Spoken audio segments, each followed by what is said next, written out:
प्यारे भाइयों और बहनों, I hope and pray you are all doing well and staying healthy.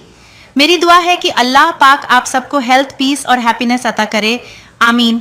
आज का टॉपिक थोड़ा सेंसिटिव है लेकिन बहुत इंपॉर्टेंट है।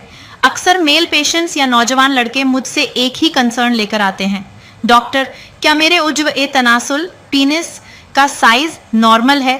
देखें, मेडिकली स्पीकिंग पीनिस साइज हर शख्स में डिफरेंट होता है।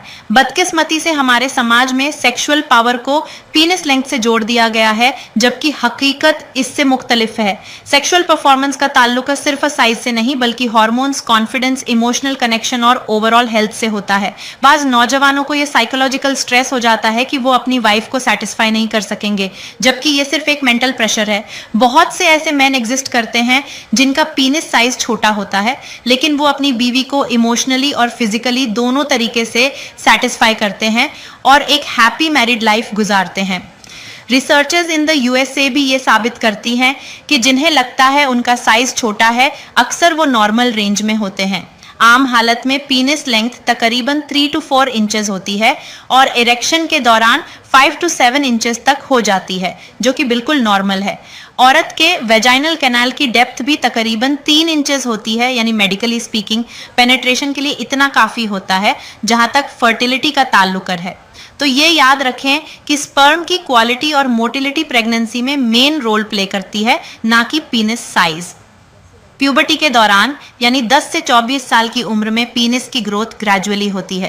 पहले टेस्टिकल्स बढ़ते हैं, फिर प्यूबिक हेयर आते हैं और फिर पीनिस लेंथ में और बाद में विड्थ में डेवलप होता है। अगर किसी लड़के का पीनिस साइज 3 सेंटीमीटर से भी कम है तो भी वो इंटीमेसी और रिप्रोडक्शन दोनों में फंक्शनल हो सकता है। कभी कभी ओबिसिटी भी साइज छोटा लगने की वजह होती है, क्योंकि फैट पैड पीनिस को पार्शियली कवर कर देता है। कुछ रेयर जेनेटिक कंडीशंस में वाकई साइज कम होता है या माइक्रो पीनिस की हालत हो सकती है, जिसमें सर्जरी या हार्मोन थेरेपी ऑप्शंस होती है। लेकिन अक्सर लोग बिला वजह मार्केट गिमिक्स का शिकार हो जाते हैं और क्रीम्स, पिल्स या इवन खतरनाक सर्जरीज करवा बैठते हैं। प्लीज रिमेंबर, एस्थेटिक सर्जरी सिर्फ अपीयरेंस चेंज करती है, फंक्शनैलिटी को बेहतर नहीं बनाती। अगर कोई जेन्युइन मेडिकल कंडीशन हो तो जरूर यूरोलॉजिस्ट से कंसल्ट करें, वरना बेजा परेशानी से खुद को बचाएं और अपनी फिजिकल और इमोशनल हेल्थ पर फोकस करें। And note, emotionally gentle. आप सबकी वेलबींग और अवेयरनेस के लिए हम ये वीडियोस लाते हैं। अगर आपको ये मालूमात यूजफुल लगी हो तो चैनल को सब्सक्राइब करें ताकि हम मजीद ऐसे टॉपिक्स रिस्पॉन्सिबली डिस्कस कर सकें।